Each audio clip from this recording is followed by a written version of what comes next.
बिस्मिल्लाहिर्रहमानिर्रहीम। प्रोग्राम ज़ंजीर अदल के साथ मैं हूं शादाब रियाज़ और मेरे साथ मौजूद हैं बैरिस्टर अहमद पंसोता। पंसोता साहब, आज हम सबसे पहले बात करेंगे इस्लामाबाद के कैफ़े के हवाले से, जिसमें इंग्लिश ना बोलने पर, ठीक इंग्लिश ना बोलने पर उसकी जो मालिक खातून थी उसने उसको हरासा किया और उसका तमस्खर किया, मजाक उड़ाया और बाद में ये वीडियो भी जो है वो वायरल कर दी गई। अब इसके अंदर बहुत सी चीज़ें पंसोता साहब आपसे रहनुमाई लेंगे। एक तो ये है कि क्या उस शख्स के पास कोई रेमेडी है, हरास किया गया है उसको, फिर उसके बाद सोशल मीडिया के ऊपर जो है वो एक वीडियो बनाकर फेंक दी गई है। पंसोता साहब, इसमें मेरा जो पॉइंट है ये कि वो 9 साल से इतलात के मुताबिक वो शख्स जो है वहाँ पर फ़राइज़ अंजाम दे रहा था। अब वो 9 साल के अंदर यकीनन उसकी परफॉर्मेंस होगी तो प्राइवेट सेक्टर में वो किसी इदारे में वहाँ पर मुंसलिक रहा, इसके अंदर उसकी प्रमोशंस भी हुई होंगी, उसकी जो है वो इंक्रीमेंट्स भी लगे होंगे। 9 साल बाद खातून को ये ख्याल आया कि उसका जो मैनेजर है ये प्रॉपर इंग्लिश नहीं बोलता तो उसकी तहज़ीक की जाए। हम अक्सर बात करते हैं ख़वातीन के हवाले से, तो पंसोता साहब बड़े हमने शोज़ किए हैं कि ख़वातीन को हरासा किया जाता है और फिर हम उनको रहनुमाई भी देते हैं कि कहाँ से उनको रिलीफ मिलेगा। अब थोड़ी सी आपसे रहनुमाई चाहिए कि मर्दों को अगर हरासा किया जाए, क्योंकि मुझे तो ये सिर्फ़ और सिर्फ हरासा करने का केस नज़र आ रहा है कि वो एक शख्स जो कि उनका मुलाजिम है उसको बातें की जा रही हैं, बातें सुनाई जा रही हैं और फिर उसके अलावा वीडियो दानिस्ता तौर पर बनाकर सोशल मीडिया पर डाल दी गई। शादाब साहब, ये जो टॉपिक है इसको डिस्कशन 2 एंगल्स हैं। एक सोशल एंगल है जिस पर बेतहाशा बातचीत हो चुकी है पिछले कुछ दिनों में। इंतहाई शर्मनाक वाक़या है कि हम अभी भी उस कॉलोनियल माइंडसेट में बैठे हुए हैं कि जहाँ पर अंग्रेज़ी अच्छी बोलने की बेसिस पर आप किसी आदमी की एबिलिटी को जज कर रहे हैं और ये समझ रहे हैं कि वो अपनी जो उसकी फ़राइज़ हैं सर अंजाम दे रहा है उनको, क्या वो मुनासिब तरीके से दे रहा है या गलत दे रहा है। दूसरा एस्पेक्ट इसमें है हरासमेंट वाला। हरासमेंट में भी अब आगे 2 स्प्लिट्स हैं। इस चीज़ पर तो कानून मौजूद है कि अगर वर्क प्लेस पर कोई हरासमेंट होती है तो उस हरासमेंट को हमने कैसे टैकल करना है, लेकिन अनफॉर्चुनेटली इस चीज़ पे कानून मौजूद नहीं है कि सिंपल हरासमेंट को कैसे डील करना है। कशमाला तारिक साहिबा जो कि हमारी ओम्बड्स पर्सन है, उन्होंने एक जजमेंट दी जिसमें उन्होंने हरासमेंट को भी अपने पर्व्यू में लाने की कोशिश की, लेकिन अतर मनीला साहब ने इस्लामाबाद हाईकोर्ट में क्लियर किया कि आप सिर्फ जिनसी हरास की, अगर सेक्शुअल हरासमेंट हुई हो तो उसको टेकअप कर सकते हैं, नॉर्मल हरासमेंट को नहीं। अब ये वो इंस्टेंसेस हैं जिनके लिए नॉर्मल हरासमेंट लॉज बनने बहुत ज़रूरी हैं। और वो क्यों ज़रूरी हैं? हरासमेंट जो है जी वो हमारी सोसाइटी के अंदर एक पूरी तरह रच बस गई है। और मैं इस वक्त सेक्सुअल हरासमेंट की बात नहीं कर रहा, वो तो एक ऑलरेडी इशू है जिसके ऊपर केसेस भी चल रहे हैं, जिसके ऊपर कानून भी मौजूद है। सिंपल हरासमेंट, अपने ऑफिस में एम्प्लॉयज़ को हरास करना, अपने कॉलीग्स को हरास करना, फिर अगर आप कॉलेजेस में उसको ले जाएं तो वहाँ जाके बुलिंग का कॉन्सेप्ट है। मुझे एक मौका मिला एक पाकिस्तान के बड़े मायनाज कॉलेज में बुलिंग के केस को डील करने में, तो मैंने देखा कि बुलिंग, हरासमेंट, लोगों की तजलील करना, ये हमारा एक मैं समझता हूं कि कौमी शौक बन चुका है। मैं अभी प्रोग्राम स्टार्ट करने से पहले अमेरिकन जो सदर इलेक्ट हुए हैं जो बाइडन, उनकी तकरीर सुन रहा था और उन्होंने आके कहा कि पिछले 4 साल में जिस चीज़ का सबसे ज़्यादा फुकदान था वो था लोगों से इज्जत से बात करने का। और अगर किसी शख्स ने किसी आदमी की तजलील की तो आई will fire him straight way, और मैं उसको वहीं से नौकरी से निकाल दूंगा। यहाँ पर इन चीज़ों के ऊपर कवानीन मौजूद नहीं है। लेबर लॉज भी खामोश हैं, हमारे दूसरे लॉज भी खामोश हैं। ले दे के एक 22A-22B की पिटिशन है जिसमें यह कहा जा सकता है कि आप मुझे हरास मत करें और मेरे खिलाफ कोई FIR दर्ज मत करें, बट उसके अलावा कोई कानून का ऐसा एस्पेक्ट या पहलू नहीं है जिस पर हमें रहनुमाई दे। ये जो सारा कुछ वीडियो बना के वायरल की गई, मेरा एक सोच है ये कि क्या इसके ऊपर जो है वो हत्के इज्जत का दावा तो दायर किया जा सकता था इसकी तरफ से?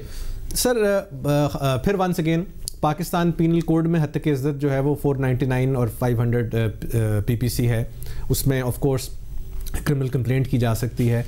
फिर हमारे डेफमेशन लॉ के तहत जो 2002 का ऑर्डिनेंस है उसके तहत आप डेफमेशन का एक दावा कर सकते हैं और उस दावे के अंदर आप ये प्ली ले सकते हैं कि मेरी हद की इज्जत हुई। बिल्कुल हद की इज्जत की बात की जा सकती है, लेकिन जब तक वो केसेस डिसाइड होते हैं और जो कुछ डेफमेशन में पाकिस्तान के कानून में आपको होता है कुछ भी नहीं मिलता इवेंचुअली, ना डैमेजेस मिलते हैं और वो केसेस जो हैं वो जुडिशरी इतनी लंबे टाइम्स में उनको चलाती है कि वो उसकी नज़र हो जाते हैं। Eventually that is not an effective remedy. Effective remedy जिस तरह मैंने वंस अगेन वही बात की, इफेक्टिव रेमेडी यही होगी कि हरासा होने पर, जिनसी तौर पे हरासा की बात नहीं कर रहा, इंसान को साइकोलॉजिकली भी हरासमेंट दी जा सकती है। आप अपने एम्प्लॉई को भी हरास कर सकते हैं, ज़रूरी नहीं कि वो सेक्सुअल हरासमेंट हो। ये वो एरियाज हैं जिन पर मैं समझता हूँ कानून की एक बड़ी बुरी हालत है और वहाँ पर कानून प्रॉपर्ली एग्जिस्ट भी नहीं करता। अगर आप जजमेंट्स भी देखें को आपको नहीं मिलती। मैं समझता हूँ एक तरीका तो ये है कि जो एग्जिस्टिंग ओम्बड्स पर्सन्स हैं उन्हीं को ये पावर्स दे दी जाए सेक्शुअल हरासमेंट वालों को, कि वो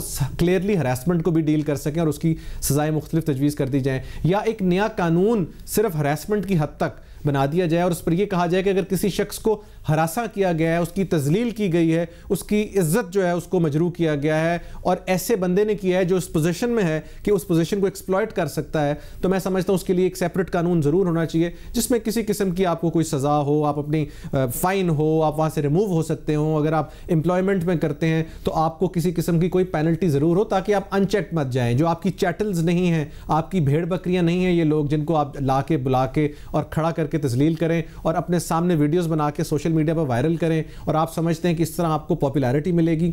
मैं समझता हूं सोशल मीडिया का किरदार भी यहां पर अप्रिशिएट करना चाहिए। एक इंतहाई ज़बरदस्त मुनासिब किरदार अदा किया सोशल मीडिया पर। पाकिस्तान की टॉप सेलिब्रिटीज़ ने इसको टेकअप किया, पाकिस्तान के टॉप स्पोक्स पर्सन्स ने इसको टेकअप किया, जिसकी वजह से ये मामला नोटिस में आया। एंड नॉट ओनली एक सोशल मीडिया के नोटिस में आया, गवर्नमेंट तक के लेवल के नोटिस में। जब से ये मामला चल रहा है मेरे दिमाग में एक पॉइंट ये भी चल रहा है कि क्या ये शोहरत हासिल करने के लिए तो नहीं खातून ने किया।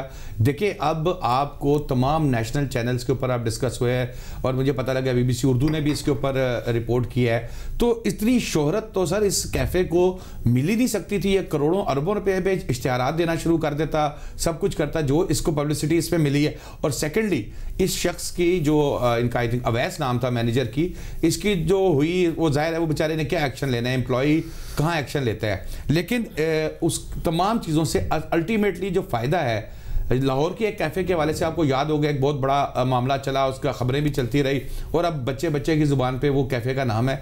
तो कहीं इससे फ़ायदा उठाने के लिए उस शख्स की जो है वो इंसल्ट तो नहीं की गई, क्योंकि ज़ाहिर है वो एम्प्लॉई है, वो बेचारा क्या करेगा। नहीं सर, मैं समझता हूँ हम पाकिस्तानी जो है वो कॉन्स्पिरेसी थेरीज में बहुत बिलीव करते हैं। अगर उसने अपनी पॉपुलैरिटी के लिए भी ये किया है या सोशल मीडिया पे वायरल होने के लिए भी ये किया है और अपने कैफ़े को मशहूर करने के लिए ये भी किया है, तो तीनों चीज़ों पे, तीनों काउंट्स पर उसको नुकसान हुआ है। पहली बात यह है, लोग उनको बुरा भला कह रहे हैं, लोग कह रहे हैं कि ये गलत रवैया है। पहली दफ़ा पाकिस्तान में एक डिबेट शुरू हुई है कि हम लोग जो हैं वो अपनी ज़बान बोलने के ऊपर जो है वो इतना फ़ख्र महसूस नहीं करते। अगर आप किसी ब्राज़ीलियन फुटबॉलर को रोक के इंटरव्यू करेंगे तो आपको ब्राज़ीलियन में जवाब देगा। मेसी अंग्रेजी नहीं बोलता, रोनाल्डो अंग्रेजी नहीं बोलता, वो दुनिया के टॉप स्पोर्ट्समैन है। ये सिर्फ प्रॉब्लम हमारे जैसी कॉलोनीज को है, उन कॉलोनियल माइंडसेट को है। अगर आप उर्दू नहीं बोल सकते तो ज़रूरी नहीं कि आप उर्दू बोलें। मैं तो हमेशा ये कहता होता हूं कि आपकी जो कौमी ज़ुबान है, आपकी कॉन्स्टिट्यूशन में लिखा हुआ है कि आपकी जो कौमी ज़ुबान है उसको आपने हर तरह इंप्लीमेंट करना है। जस्टिस जवाद ख्वाजा ने एक जजमेंट दी थी कि पाकिस्तान में तमाम जजमेंट्स, हर मामला जो है वो उर्दू में किया जाए। एक प्रमोट करने की कोशिश है अपनी कौमी ज़ुबान को। मैं शादाब साहब इधर एक हमेशा एक ड्रामा है, आई थिंक मुझे उसका एग्जैक्टली नाम नहीं याद, या तो वो तन्हाइयाँ या धूप किनारे है, उसमें सानिया सईद साहिबा जो हैं उनका रिश्ता देख के आते हैं उनके घर वाले, तो वो आके पूछते हैं जी कैसा आदमी था जो आपने देखा। तो वहाँ अनवर मकसूद साहब एक बड़ी खूबसूरत बात करते हैं। वो कहते हैं कि उर्दू में बात कर रहा था, लगता है अंग्रेज़ी भी आती थी। सवाल ये है कि जो आदमी कॉम्प्लेक्स्ड होगा वो अननेसेसरीली अंग्रेज़ी बोलने की कोशिश करेगा। जहाँ जिस ज़बान की ज़रूरत है आप वहाँ पर उस ज़बान को इस्तेमाल करें। अब मैं आपके साथ ये सारे का सारा टॉक शो अंग्रेज़ी में रिकॉर्ड कर दूँ, अपनी 70% ऑडियंस लिमिट कर लूँ, तो मुझे लोग बेवकूफ़ कहेंगे ना। अंग्रेज़ी के लिए अगर मुझे BBC पे मदऊ किया जाता है, मैं वहाँ जाके अंग्रेज़ी बोलूँगा, और वहाँ पर भी अगर मैं अंग्रेज़ी में कंफर्टेबल नहीं हूँ तो मैं उर्दू बोलूँगा, उसकी वो आ जाएगी, ट्रांसलेशन आ जाएगी। 9 साल से ये शख्स वहाँ पर मुलाजिम था और फिर जैसे मैंने बात किया इब्तदाइये में कि यकीनन इसकी प्रमोशंस भी हुई होंगी, इसको जो है वो इंक्रीमेंट्स भी मिले होंगे, और 9 साल बाद अचानक खातून को क्या ख्याल आया कि भाई इसकी इंसल्ट कर दी जाए या इसको सोशल मीडिया पे वायरल कर दिया जाए। सर मैं आपको बताऊं, वो उसकी इंसल्ट नहीं कर रहे, वो एक्चुअली हम सब उन लोगों की इंसल्ट कर रहे हैं जिन लोगों को अनफॉर्चुनेटली अंग्रेज़ी बोलनी नहीं आती या अंग्रेज़ी मुंह टेढ़ा करके बोलनी नहीं आती। मैं आपको जो बड़ी फ्रैंकली बात बताऊं, वो शायद अपने इस मैनेजर की इंसल्ट भी नहीं करना चाह रहे। वो चाह ये रहे हैं कि हम आवाम को ये प्रूव कर दें, ये मेरी बेसिकली अपनी राय है, कि एक तो हमें बहुत अच्छी अंग्रेज़ी आती है, नंबर 1, नंबर 2 ये शख्स जो कि जितना मर्जी अच्छा काम करता हो, इसके चार्टर ऑफ ड्यूटीज़ में अंग्रेज़ी बोलना शामिल हो या ना हो, लेकिन चूंकि इसको अंग्रेज़ी नहीं आती तो इसका तमस्खर उड़ाया जाए। ये बिल्कुल वही कॉलोनियल माइंडसेट। और शादाब साहब इधर एक और बात करनी बहुत ज़रूरी है। इस वीडियो के तवस्सुत से और इस वीडियो की डिस्कशन के थ्रू हमें यह भी बताना है कि हम हर रोज अपनी कौमी क्रिकेट टीम का मजाक उड़ाते हैं, हम अपने क्रिकेटर्स का मजाक उड़ाते हैं अंग्रेजी में, हम तमाम लोग उसमें शामिल हैं। उस टाइम पर कॉल आउट नहीं हमें किया जाता। हम हमेशा, हमारे पाकिस्तान के कप्तान थे इंजमामुल हक साहब, उनकी अंग्रेजी का मजाक उड़ाते थे, one of the greatest cricketers ever. हम और क्रिकेटर्स का मजाक उड़ाते थे, मीरा का मजाक उड़ाते थे। चले मीरा की हद तक तो यह भी कहा जा सकता है कि वो कुछ कोशिश करती हैं कि इस तरह की बात हो कि वो उसको मजाक के अंदाज में, लेकिन बाकी सब लोग अगर नहीं बोल पाते थे तो आप इंस्टेड कि आप उनको प्रमोट करें, उनको पजीराई दें। हम उनका उल्टा मजाक उड़ाते थे जस्ट बिकॉज के we are the privileged breed जो कि स्कूलों में जाके अंग्रेजी स्कूलों में पढ़ लिया है। बात यह है कि यहाँ पर ऐसे ऐसे जबरदस्त वकला हैं, सिविल सर्वेंट्स हैं, पुलिस ऑफिसर्स हैं जिन्होंने सारी जिंदगी अंग्रेजी नहीं बोली और उसके बावजूद दे रोज टू द हाईएस्ट लेवल्स। मसला यह है कि अंग्रेजी जुबान जो है वो जरूरत जरूर है एट टाइम्स, बट अंग्रेजी जुबान यार्डस्टिक नहीं है आपकी तरक्की का,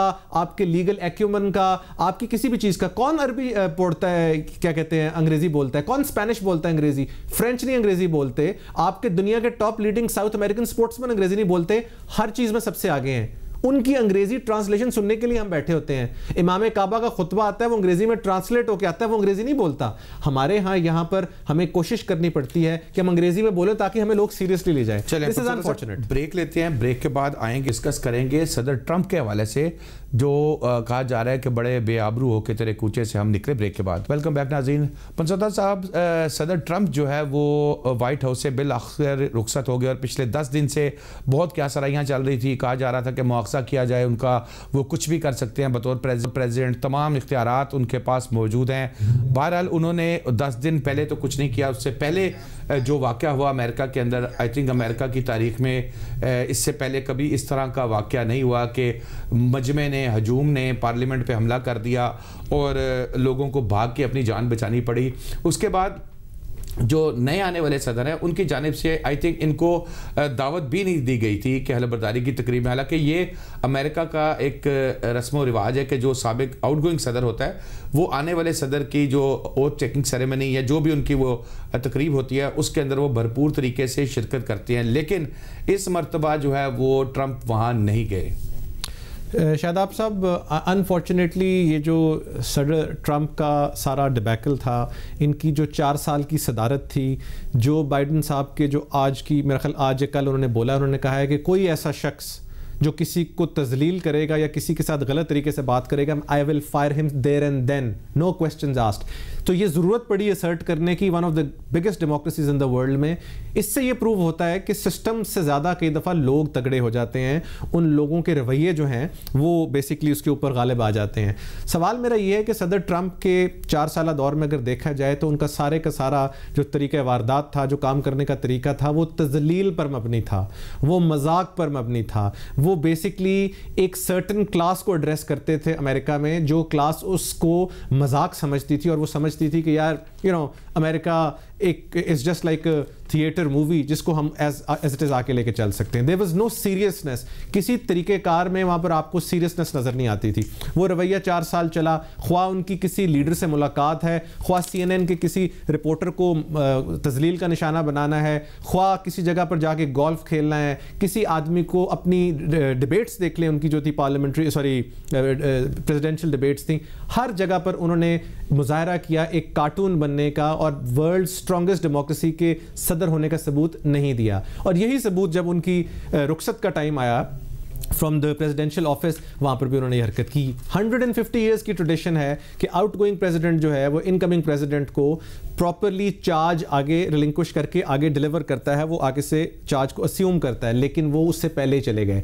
एक तो ये बैड लूजर की निशानी है। आप बेशक इलेक्शन गलत तरीके से हारे हैं, जैसे भी हारे हैं, आपको लगता है कि आपके साथ तजलील हुई है, आपको लगता है कि आपके 4 हल्के खुलने चाहिए, उसके बावजूद आपको ये राइट नहीं है कि आप उस सिस्टम ऑफ डेमोक्रेसी में या तो आप अपने आप को रोक सकते, आप नहीं रोक सके, आप इम्पीच हुए। You are the only president in the history of United States to have been impeached twice, जिसके खिलाफ 2 दफ़ा impeachment proceedings जो हैं वो इनिशिएट की गई। ये कोई मजाक की बात नहीं है। और बात ये है कि दूसरी तो आपकी impeachment proceedings जो कि जाने से कुछ देर पहले आप लकी थे कि सेनेट जो है वो आपको ट्रायल करके कन्विक्ट नहीं कर सका, नहीं तो आपने जो हरकतें की हैं, जो आपने एक इंसाइटमेंट की वायलेंस के लिए पूरे शहर में और पूरे मुल्क में, वो कोई अच्छा आई थिंक प्रेसिडेंट नहीं था। Regardless of being a Democrat और अ रिपब्लिकन, मैं समझता हूँ ये बड़ा गलत प्रेसिडेंट था and America strongly needs to correct itself. Joe Biden की फॉर्म में आई होप वो करेक्शन हो जाए। जहां पर ट्रंप के अच्छे इकदाम हैं उनको भी हम सराहते हैं कि नो वॉर पॉलिसी थी, अफगानिस्तान में से ट्रूप्स को निकालना, ये सारे, लेकिन एक ओवरऑल उनका जो इमेज था दुनिया के सामने वो एक क्लाउन का आता था। और उनके जो लोगों ने एफिकेसीज भी बनाई हैं, जो वैक्स वर्क एफिकेसीज भी बना के दुनिया में पूरी आमेजा की हैं, वो सारी की सारी एक क्लाउन की बनाई हैं, which is not a very great step, because लोग फिर इन डेमोक्रेसीज को देख के अपने यहाँ इंप्लीमेंटेशन करते हैं और शय पकड़ते हैं और वो फिर गलत हो जाता है। ये तो ट्रंप के साथ तो काफ़ी होगी, वैसे भी वो रुखसत हो गए। ब्रॉडशीट के हवाले से बात करते हैं। पंचोता साहब ब्रेक लेते हैं, ब्रेक के बाद आएंगे तो गुफ्तगू का सिलसिला जारी रखेंगे।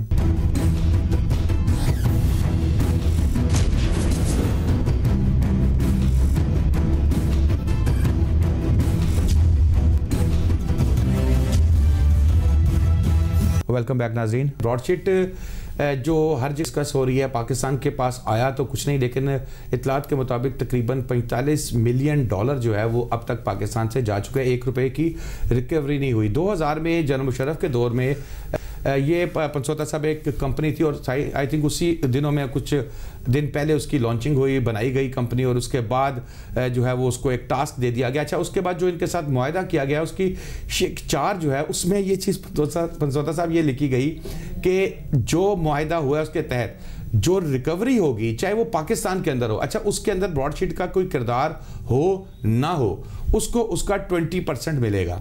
अच्छा, इस तरह का मुआहदा किया गया और फिर वही जब उनके एक साथी नाराज़ होकर चले गए और उन्होंने रिट की वहाँ पर और उनको 15 लाख जो है मिलियन 1.5 मिलियन डॉलर हमें देना पड़ा। उसके बाद फिर मज़ीद दूसरे ये मुसवी साहब आ गए, इन्होंने मामलात किया। यानी कि जो चीज़ें अब तक हम देख रहे हैं पंचोता साहब, एक धिले की रिकवरी नहीं हुई और इसी कौम के इसी टैक्स के पैसे जो मेरी आपके तनख्वाहों से बैंकों से काटा जाता है, इससे अभी तक हम तकरीबन 45 मिलियन डॉलर हम मजीद अदा कर चुके हैं। तो सर हम तजर्बे कब तक करेंगे? शादाब साहब, ये तो एक क्लासिकल केस है ऑफ हाउ गवर्नमेंट्स इन पाकिस्तान जो है ना जी, वो मजाक उड़ाते हैं हमारे सिस्टम का। हमारे बड़े बड़े सीनियर लोग इसमें गए ड्यू डिलिजेंस करने के लिए, हर चीज़। आप देखें कि 2000 में एक ब्रॉडशीट नामी कंपनी जो कि शेल कंपनी है, जो कि इस्टेब्लिश्ड बायर है, उसके साथ ये मुआहदा कर लेते हैं। वो कंपनी बाद में जिसे कहते हैं डिसफंक्शनल हो जाती है, उस कंपनी डिफंक्ट हो जाती है, वो कंपनी आगे ये ख़रीद लेते हैं साहब मुसावी साहब, और ये एक लिटिगेशन ख़रीदते हैं उस कंपनी की।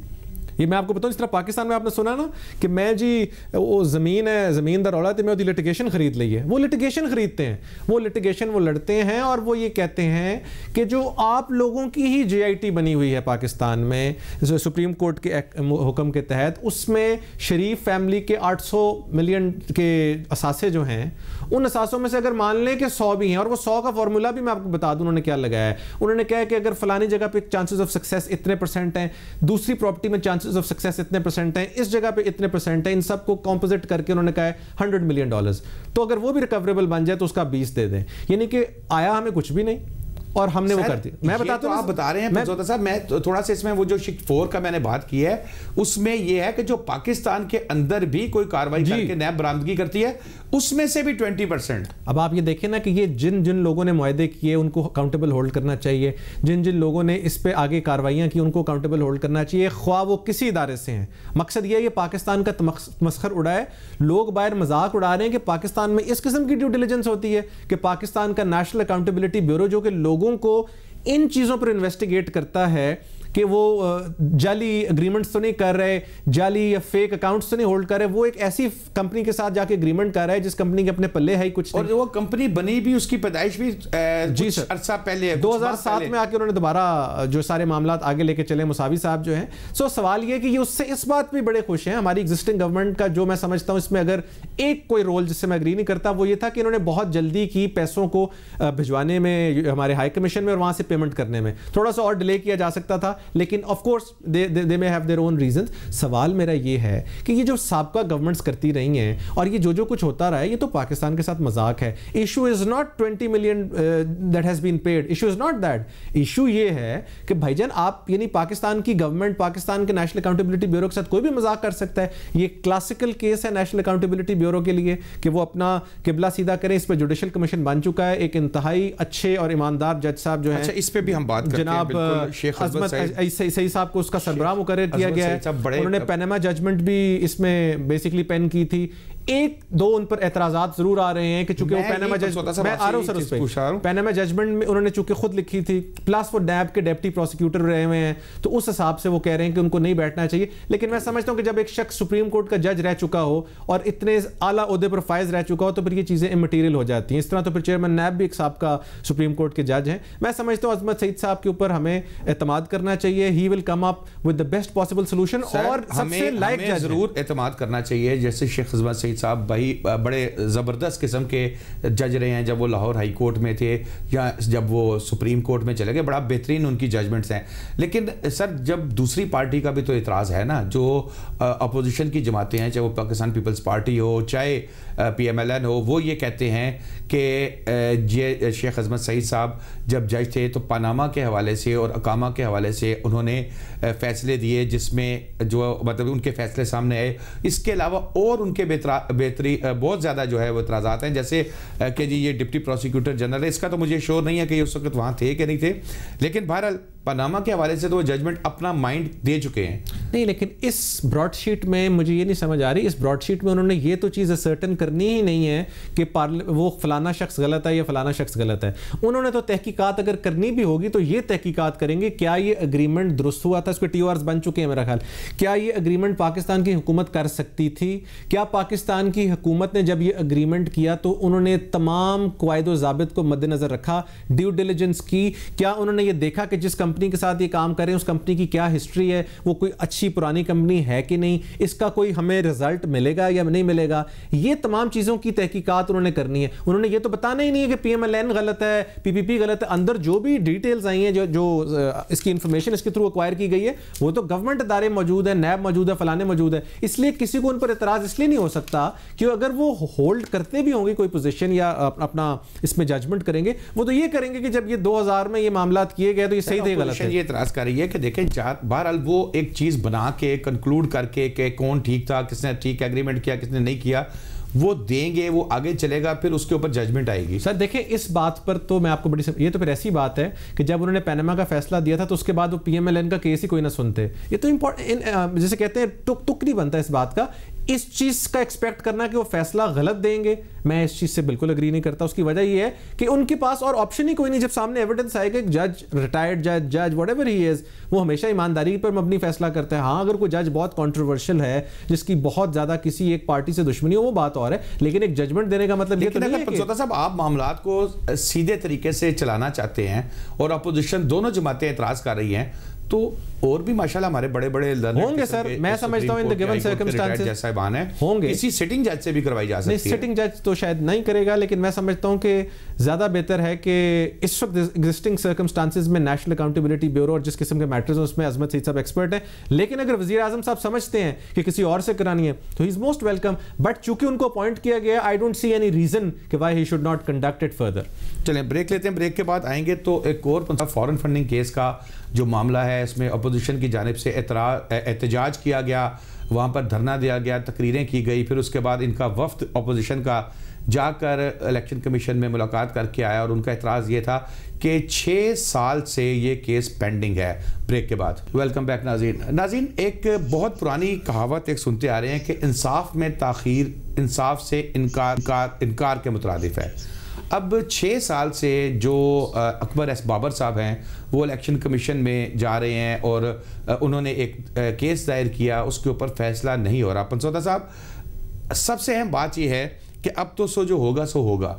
अब ये बताएं कि ये जो पिछले 6 साल हैं क्या उसमें कोई पाबंदी नहीं है इलेक्शन कमीशन के पास कि वो इतनी देर में जो उनके पास केस आए उसका फैसला सुनाए? हमने कई मामला देखे हैं इससे पहले कि किसी MPA या MNA के खिलाफ जब केस बनता है तो उसका टेन्योर कंप्लीट भी हो गया तो वो अभी तक चलता जा रहा है। तो इसमें कोई ज़रूरत नहीं है कानून में कोई तब्दीली करके, या अगर कानून है तो उस पर अमल दरामद किया जाए कि एक्सेलरेट करके इन चीज़ों को फैसले किए जाएं? बाकी जमातें भी हैं PTI के अलावा। शादाब साहब, इलेक्शन कमीशन ऑफ पाकिस्तान तो देखें, अगर उनके सामने केस मौजूद हो, कोई रिस्ट्रेनिंग ऑर्डर ना हो, प्रोसीड कर सकती है। इस केस में गालिबन पाकिस्तान तहरीक इंसाफ ने अदालत से रुजू किया था और 2-3 दफ़ा स्टे ऑर्डर्स भी लिए गए थे, जिसकी वजह से केस की जो पेस है वो थोड़ी सी स्लो थी और वो मुनासिब पेस पर नहीं चल सकी। लेकिन इसमें आई थिंक इंटायरली ECP को रिस्पॉन्सिबल होल्ड करना भी शायद मुनासिब नहीं होगा। और election commission of Pakistan on the other hand, जिस तरह उन्होंने अब एक्शन लिया है इनके एहतजाज के बाद, उनको भी जल्दी फैसला करना चाहिए। This is a very important case. This case holds importance why? Because foreign funding अगर है जो कि पाकिस्तान के कानून के मुताबिक नहीं है और पाकिस्तान के कानून के मुनाफी है इलेक्शन लॉज के, तो फिर तो वो बड़ी सीरियस बात है। And not only Pakistan Tehreek Insaf, Pakistan Muslim League Noon and Pakistan Peoples Party, उन्होंने तो अभी तक जवाब ही जमा नहीं करवाए। पाकिस्तान तहरीक इंसाफ ने तो फिर 40,000 लोगों की डिटेल्स दी हैं जिन्होंने फंडिंग। फिर स्टे क्यों लिए? मैं गुजारिश करता हूँ, स्टे लेने के तो 2-3 रीजंस थे। पहली दफा तो टेक्निकल बेसिस पर स्टे लिया गया था कि आई थिंक गालिबन ये कहा गया था कि इस केस में आप प्रोसीड फर्दर कर ही नहीं सकते।